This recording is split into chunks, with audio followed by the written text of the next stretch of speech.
আমরা কি কেউ আমাদের এই প্রিয় পৃথিবী গ্রহকে বাইরে থেকে কেমন দেখায় সেটা কি আমরা কখনো দেখেছি? আচ্ছা, যদি আমরা ধরে নিই আমরা এই মুহূর্তে মহাকাশযানে করে পৃথিবীর বাইরে রয়েছি, তাহলে আমাদের এই প্রিয় গ্রহকে কেমন দেখাবে? চলো তার একটা চিত্র তোমাদের সামনে দেখাই।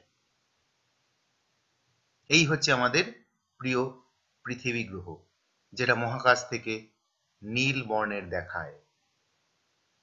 আচ্ছা, যদি আমরা এই পৃথিবীর বিভিন্ন অংশে কি কি ধরনের জীব, কি কি ধরনের প্রাণী, কি কি ধরনের উদ্ভিদ রয়েছে, যদি একটা চট করে একটা সফর সেরে আসি, যেতে চাও?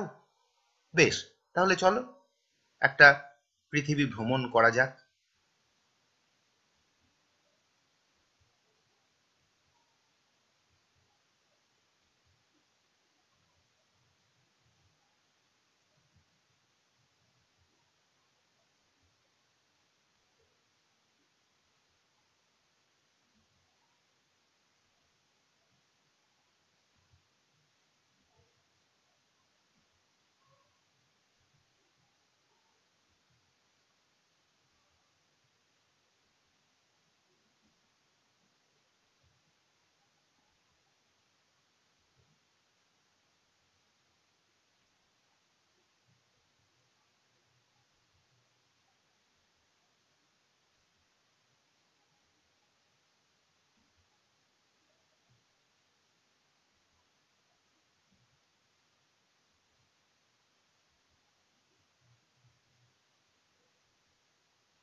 আমরা চলে এলাম আবার পৃথিবীর বাইরে।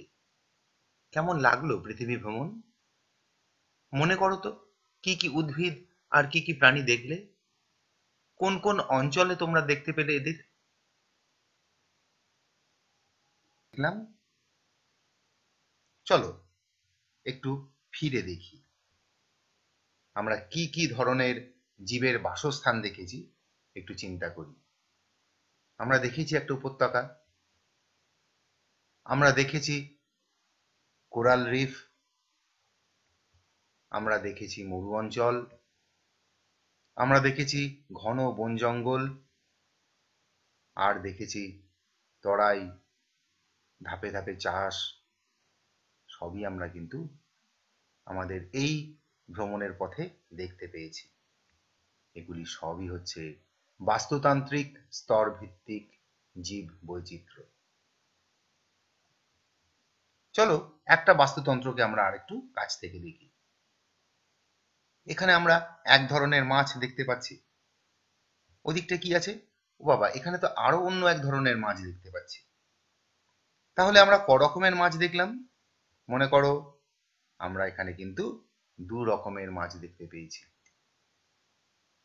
এই যে বৈচিত্র্যটা আমরা দেখতে পেলাম, একে আমরা বলি প্রজাতি স্তর ভিত্তিক জীব বৈচিত্র্য। আচ্ছা, একটা মাছকে যদি আমরা আরেকটু স্পষ্ট করে দেখতে চাই, ধরো এই মাছটার দেহের কোষগুলোর গঠন এবং তারও ভেতরে তার কি আছে, জিন, এই জিনের গঠনটা দেখি। আচ্ছা, এই মাছের জিনের গঠনটা ধরে নেওয়া যাক এই রকম ধরনের। তাহলে এর আগে যে আমরা নীল মাছটা দেখলাম, অর্থাৎ এই মাছটি, তার জিনের গঠন কেমন হবে? না আগেরটার মতো কি মনে হচ্ছে? চলো তো আরেকবার দেখি দুটো জিনকে পাশাপাশি রেখে। না, একই রকম তো নয়। তাহলে বিভিন্ন জীবের মধ্যে জিনগত বৈচিত্র্য আমরা দেখতে পাই। এই বৈচিত্র্যকে আমরা বলি জিনগত স্তর ভিত্তিক জীব বৈচিত্র্য। তাহলে আমরা ক ধরনের জীব বৈচিত্র্য দেখতে পেলাম? একটু মনে করো। আমরা তিন ধরনের জীব বৈচিত্র্য দেখতে পেয়েছি। কি কি আরেকবার আমরা একটু মনে করার চেষ্টা করি। বাস্তুতান্ত্রিক স্তর, প্রজাতিগত স্তর এবং জিনগত স্তর। ছবিগুলো আমরা আরেকবার দেখতে চাই। বেশ, দেখে নাও। আমরা একটা বাস্তুতন্ত্রকে দেখিয়েছি, আন্টার্কটিকা অঞ্চলের বাস্তুতন্ত্র। আমরা প্রজাতির স্তর দেখিয়েছি, একটা অঞ্চলে কত ধরনের জীব প্রজাতি থাকতে পারে, আরেকটা দেখিয়েছি জীবের জিনগত স্তর। তাহলে এই তিনটে স্তরে আমাদের জীব বৈচিত্র্য দেখা যায়। এসো এবার আমাদের দেশের জীব বৈচিত্র্য সম্পর্কে আমরা জানি। আমাদের দেশ দূর থেকে আমরা দেখতে পাচ্ছি পৃথিবীতে আমাদের দেশ ভারতবর্ষ। একটু কাছ থেকে দেখি, এই হচ্ছে আমাদের দেশ ভারতবর্ষ। আচ্ছা, ভারতবর্ষে কত ধরনের উদ্ভিদ, কত ধরনের প্রাণী আছে আমাদের? চলো আমরা একটু পর্যালোচনা করি। আমরা দেখতে পাবো আমাদের দেশে গুপ্তবীজী উদ্ভিদ প্রায় 17,000 ধরনের আছে। ব্যক্তবীজী উদ্ভিদ 64 ধরনের আছে। টেরিডোফাইটা বা ফার্ন জাতীয় উদ্ভিদ 1042 ধরনের আছে। ব্রায়োফাইটার প্রজাতির সংখ্যা 2843। লাইকেনের সংখ্যা 1940। ছত্রাকের সংখ্যা 13,000। শৈবালের সংখ্যা 12,480। আর প্রাণীদের দিক থেকে দেখি, স্তন্যপায়ী প্রাণী আছে আমাদের দেশে 327 রকমের। পাখি আছে 1228 রকমের। সরীসৃপ আছে 428 রকমের। উভচর প্রাণী আছে 204 ধরনের। মাছ আছে 2546 ধরনের। আর সন্ধিবদ্ধ প্রাণী আছে প্রায় 57,000 ধরনের। কম্বোজ বা শামুক জাতীয় প্রাণী আছে 5,000 ধরনের। তাহলে আমরা দেখতে পাচ্ছি আমাদের দেশ জীববৈচিত্র্যগতভাবে অনেক উন্নত। প্রচুর ধরনের উদ্ভিদ, প্রচুর ধরনের প্রাণী আমাদের ভারতবর্ষে রয়েছে। এই জীববৈচিত্র্য আমাদের সংস্কৃতির সাথে অঙ্গাঙ্গিভাবে যুক্ত।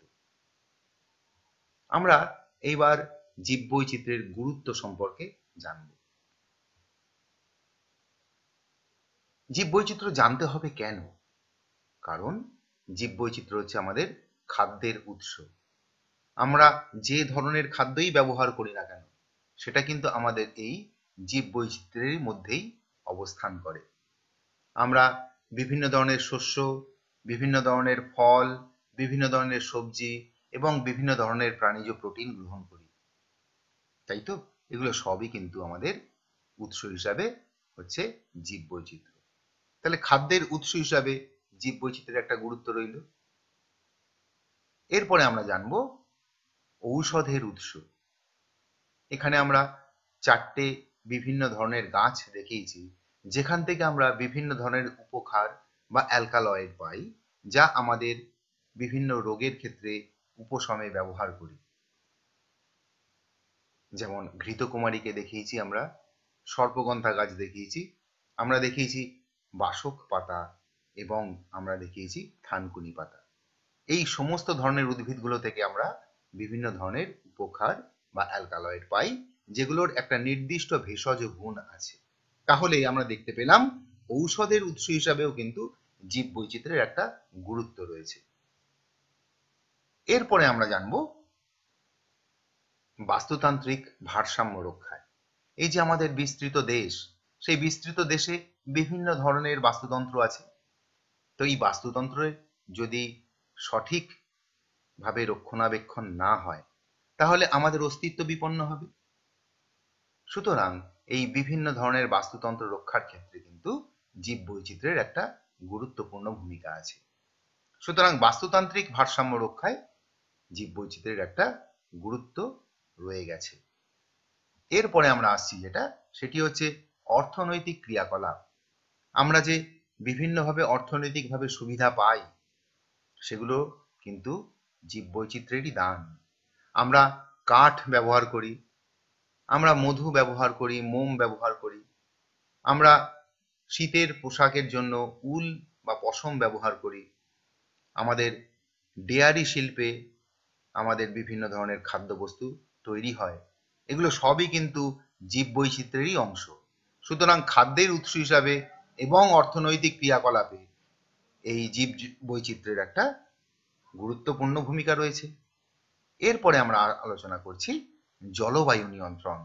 আমরা থাকবো, আমরা বাঁচবো, কিন্তু আমাদের এই বাঁচতে গেলে তো একটা নির্দিষ্ট আবহাওয়া চাই, একটা সুনির্দিষ্ট জলবায়ু, অপরিবর্তনশীল জলবায়ু চাই।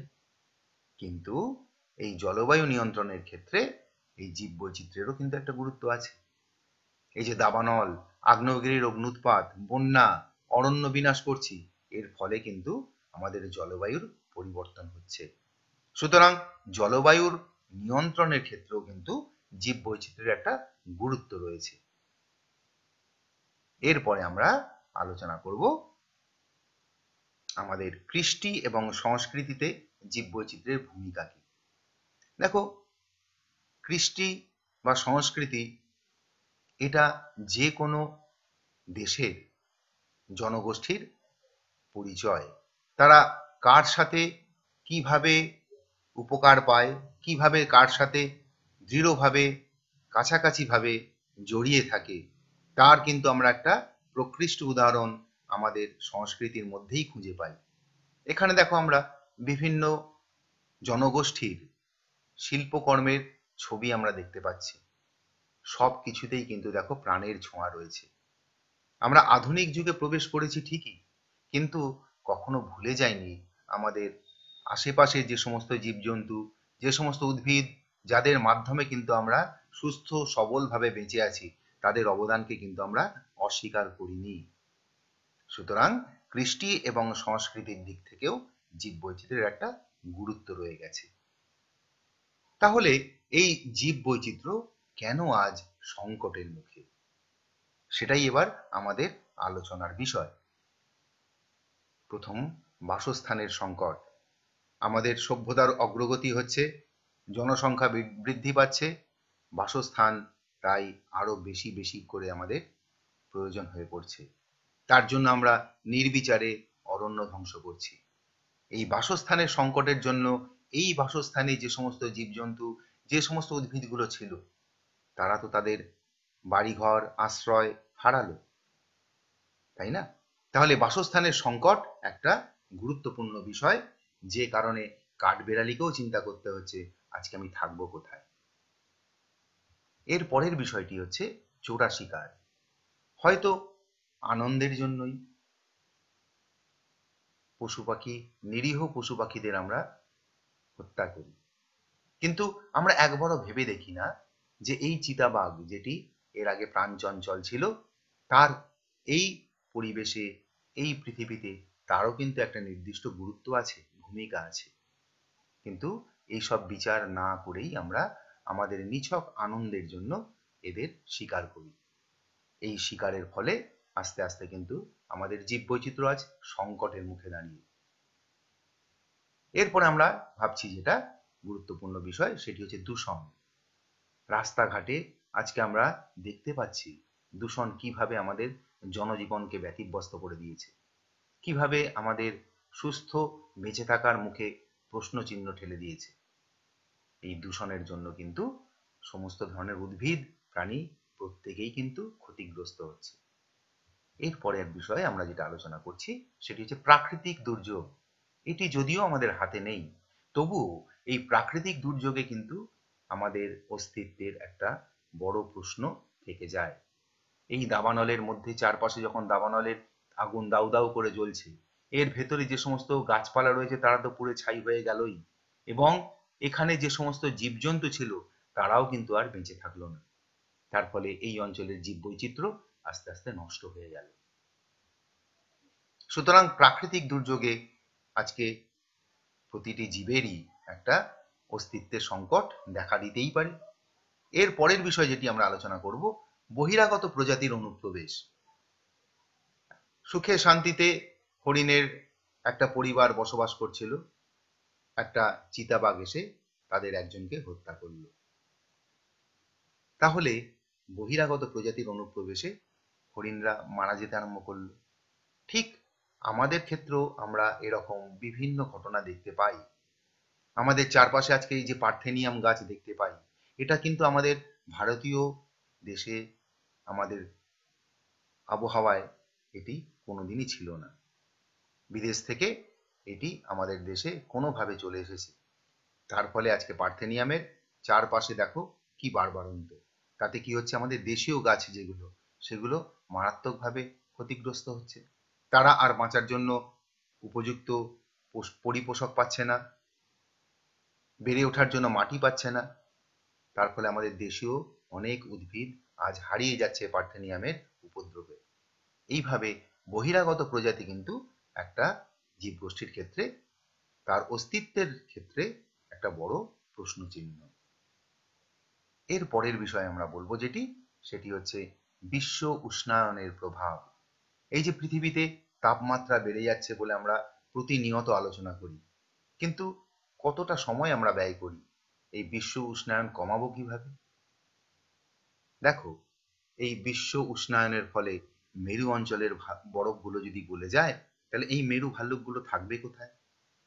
এবং এই যে বরফ গলে গিয়ে যে জল অতিরিক্ত পরিমাণে আমাদের নদীতে, সাগরে চলে আসবে, তাহলে নদী তীরবর্তী অঞ্চল, উপকূলবর্তী অঞ্চল, দ্বীপগুলো, তাদের একটা অস্তিত্বের সংকট দেখা দেবে। তাহলে বিশ্ব উষ্ণায়ন কিন্তু একটা বড় সমস্যা আজ জীববৈচিত্র্যের বেঁচে থাকার প্রশ্নের ক্ষেত্রে। তাহলে জীববৈচিত্র্য আমরা সংরক্ষণ করব কিভাবে? এসো আলোচনা করি। জীববৈচিত্র্যকে আমরা প্রধানত দুভাবে সংরক্ষণ করতে পারি। প্রথম বিষয়টি হচ্ছে ইন সিটু সংরক্ষণ, আর দ্বিতীয় বিষয়টি হচ্ছে এক্স সিটু সংরক্ষণ। ইন সিটু কথাটার মানে হচ্ছে যে রকম প্রাকৃতিক পরিবেশে থাকতে অভ্যস্ত, তাকে সেই রকম প্রাকৃতিক পরিবেশে রেখেই সংরক্ষণ করো। যেমন জাতীয় উদ্যান তৈরি করা যেতে পারে, অভয়ারণ্য তৈরি করা যেতে পারে, সংরক্ষিত বনভূমিতে সংরক্ষণ করা যেতে পারে উদ্ভিদ এবং প্রাণীদের, এবং বায়োস্ফিয়ার রিজার্ভেও কিন্তু আমরা প্রাণী এবং উদ্ভিদদের সংরক্ষণ করতে পারি। এক্ষেত্রে কিন্তু যে যেমন প্রাকৃতিক পরিবেশে থেকে অভ্যস্ত, তাকে কিন্তু আমরা সেই প্রাকৃতিক পরিবেশেই রেখে সংরক্ষণ করার প্রচেষ্টা করি। এই সামগ্রিক পরিকল্পনাকে আমরা বলি ইন সিটু সংরক্ষণ। আর যদি দেখা যায় তাদের ওই প্রাকৃতিক স্বাভাবিক পরিবেশের মধ্যে কোনোভাবেই সংরক্ষণ করা যাচ্ছে না, তাহলে তার বিকল্প ব্যবস্থা কি? তার বিকল্প ব্যবস্থাটাই হচ্ছে এক্স সিটু সংরক্ষণ। সেক্ষেত্রে আমরা কি পদ্ধতিগুলো অবলম্বন করি? প্রথমটা হচ্ছে চিড়িয়াখানা। যে সমস্ত প্রাণীরা সংকটাপন্ন, সংকটে মুখে, তাদের আমরা চিড়িয়াখানায় নিয়ে এসে রাখতে পারি। বটানিক্যাল গার্ডেনে আমরা দুষ্প্রাপ্য গাছগুলিকে সংরক্ষণ করতে পারি। জিন ও স্পাম ব্যাংকের মধ্যে সমস্ত জীবগোষ্ঠীর উদ্ভিদ এবং প্রাণীদের আমরা জিনগুলিকে সংরক্ষণ করে রাখতে পারি। এবং ক্রায়ো সংরক্ষণ, অর্থাৎ খুব নিম্ন তাপমাত্রায় যদি জীবের দেহাবশেষকে আমরা সংরক্ষণ করে রাখি, তাহলেও কিন্তু এদের জিনকে আমরা সংরক্ষণ করে রাখতে পারবো। তাহলে প্রাকৃতিক স্বাভাবিক পরিবেশ থেকে যখন আমরা কোনো না কোনো কৃত্রিম উপায়ে তাদের সংরক্ষণ করার চেষ্টা করি, তাকেই আমরা বলি এক্স সিটু সংরক্ষণ। তাহলে আমরা দেখতে পেলাম যেভাবে হোক আমাদেরই প্রয়োজনে আমাদের জীববৈচিত্র্যকে রক্ষা করতে হবে। তাই এসো রক্ষা করি আমাদের জীববৈচিত্র্য।